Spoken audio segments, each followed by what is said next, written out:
Sales Development Reps, Mastering Cold Call Outreach in 2025. Cold calling in 2025, harder, not dead. Cold calling in 2025 isn't dead, it's just unforgiving. The average cold call to meeting conversion is sitting around 2 to 3%, which means most teams are fighting for one meeting per 40 to 50 dials. Buyers are busy, unknown numbers get screened, and generic pitches get shut down fast. What's changed isn't the channel, it's the margin for error. SDR teams that modernize their approach, better targeting, tighter scripts, and smarter call windows still produce consistent pipeline, even when the averages look ugly. In other words, cold calling is no longer a hustle contest, it's an execution contest. If you're leading a sales development agency, building an internal SDR org, or evaluating a cold calling agency, the goal is the same. Treat the phone like a repeatable system. When we run cold calling services at SalesHive, we focus less on more activity and more on building an engine where data, timing, messaging, and coaching all reinforce each other. The benchmarks that explain your funnel and your bottleneck. A cold calling program only improves when you measure the right steps in the funnel. Most teams obsess over dials, but dials don't tell you whether you have a list problem, a timing problem, or a talk track problem. In practice, your headline conversion, dials to meetings, is the sum of your connect rate and your conversation quality. As a baseline, many B2B teams see a connect rate around 16 to 17%, and it often takes 7 to 8 call attempts to reach a single prospect. That's why dropping a lead after 1 or 2 attempts quietly destroys ROI. You're paying for data and tooling, then quitting before you reach the person. The real operating question becomes, are you improving connects, improving conversion once connected, or both? The fastest action item we recommend is a 30 to 60-day metric audit.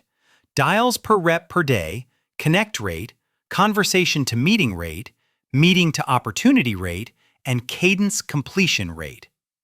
Once you know which stage is leaking, you can coach the real constraint instead of demanding more volume and hoping it fixes itself. List quality and ICP, the part most teams underfund. Even elite cold callers can't sell to the wrong people.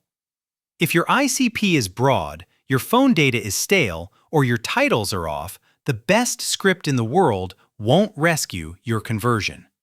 This is where many cold calling companies quietly fail. They scale outreach before they've earned the right to scale. That part matters more than most people admit. Keep research lightweight but mandatory. We like a simple standard that's repeatable at speed. 2 to 3 minutes of prep to capture one personal insight, one company trigger, and one hypothesized pain. Then dial. That's enough to sound relevant without turning every call into a 20-minute research project that kills throughput. Treat list building services as a core capability, not a back-office chore. Whether you outsource sales development or build internally, define what call-ready means: verified numbers, correct seniority, role relevance, and at least one trigger signal. When your targeting is tight, your connect rate rises, your reps stay motivated, and your B2B cold calling services start compounding instead of churning through lists. Timing and cadence. Win the connect windows. Not every dialing hour is equal, and 2025 punishes teams that pretend it is. Midweek calling tends to outperform Monday and Friday, and late afternoon, especially 4 to 5 p.m. local time, can be 50 to 70% more effective than weaker windows. The practical takeaway is simple. You'll often get more meetings from 60 well-timed calls than from 100 scattered calls between internal meetings and Slack pings. Protect 2 daily power blocks of 60 to 90 minutes during your best performing windows and treat them like production time. The goal isn't just more dials, it's higher connects and cleaner conversations because your SDR is focused. If you're using an outsourced sales team or a sales outsourcing partner, insist that connect rate by hour is visible in reporting, because that's where the easy gains are. Cadence design is where persistence becomes a competitive advantage. If it takes 7 to 8 attempts on average to reach someone, then a cadence that only tries twice is engineered to fail. Build a multi-touch sequence that enforces 6 to 8 call attempts over 2 to 3 weeks, and pair calls with email and LinkedIn outreach so your phone touches land warmer. This is where a cold email agency motion complements the phone instead of competing with it. Cold calling stops feeling hard when you treat it like a system. The right list, the right hour, the right opener, and the discipline to run the full cadence. The discipline to run the full cadence. Talk tracks that convert. Script the framework, not the robot. Generic, product-heavy scripts are one of the fastest ways to get hung up on in 2025. Modern buyers don't want a monologue. They want a relevant reason for the call and a quick path to deciding whether it's worth a deeper conversation. The best cold callers use a structure: opener, why you, why now, discovery, and a clean meeting ask. Then adapt in real time so they sound human. Light research makes the opener feel earned. A simple pattern like a calm greeting, a short permission-based transition, and a one-sentence hypothesis about a likely pain keeps you out of pitch mode and into diagnosis mode. From there, your job is to ask better questions than your competitors. Many strong calls include roughly 11 to 14 questions to uncover fit, urgency, and ownership without dragging the call out. Conversation to meeting rate is the metric that reveals whether your script is doing its job. Strong SDRs often convert 20 to 30% of live conversations into meetings because they lead with relevance and control the call calmly. When you hear your reps defaulting to features, fix the framework. Rewrite the first 20 seconds, tighten the why now, and make the meeting close specific and low friction. The mistakes that quietly kill meeting rate and how to fix them. The most common failure mode is treating cold calling as a pure volume game. Yes, activity matters, but dialing harder into a weak list at the wrong time with a generic script only burns database, morale, and brand.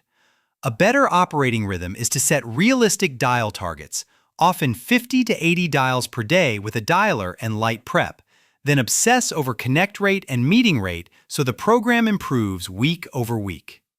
The second mistake is abandoning prospects too early.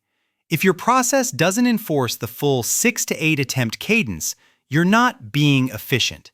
You're leaking pipeline. This is where a sales engagement platform or a disciplined outbound sales agency partner pays for itself. Completion rate becomes a managed KPI instead of a hope. The third mistake is coaching off dashboards instead of calls. Dashboards tell you what happened, but call recordings tell you why it happened, and why is the only thing you can fix. Record calls where legally allowed, review a handful per rep every week, and turn each review into one behavior change to test, because compounding small improvements beats periodic motivational speeches. Coaching and AI. Use technology as a force multiplier. In 2025, AI and call coaching are no longer optional if you want consistent performance across a team. The biggest advantage isn't replacing humans, it's accelerating the feedback loop so reps learn faster and managers coach with evidence. When your SDR agency or internal team can quickly identify where calls break down, opener, control, discovery, or close, you stop guessing and start iterating.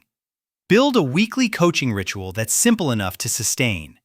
We recommend reviewing 3 to 5 calls per rep per week, scoring them against a lightweight rubric, and choosing one improvement to focus on before the next review. Pair those insights with short role plays so the behavior becomes repeatable under pressure, not just understood in theory. Use AI as a force multiplier, not a crutch. Let tools surface patterns, talk time ratios, objection hotspots, winning phrasing, and then have humans turn those signals into better conversations.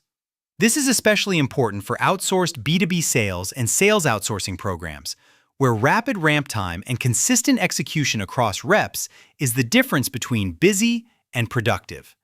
Busy is easy, productive is the goal.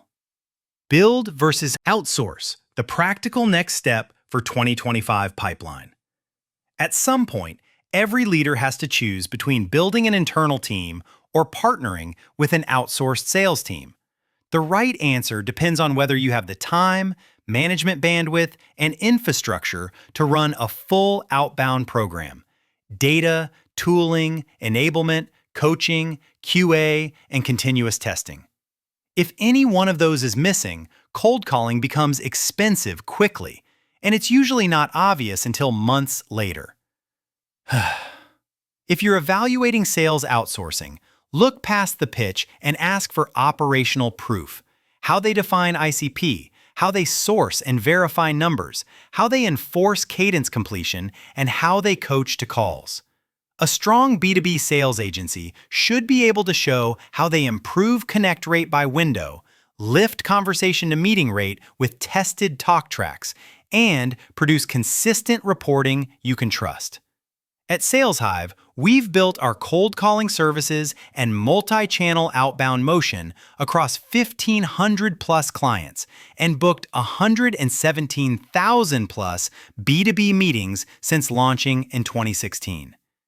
If you want to scale without building a full SDR org from scratch, a cold calling agency partner can compress months of iteration into weeks, so your team can spend time closing, not rebuilding the same outreach engine from scratch.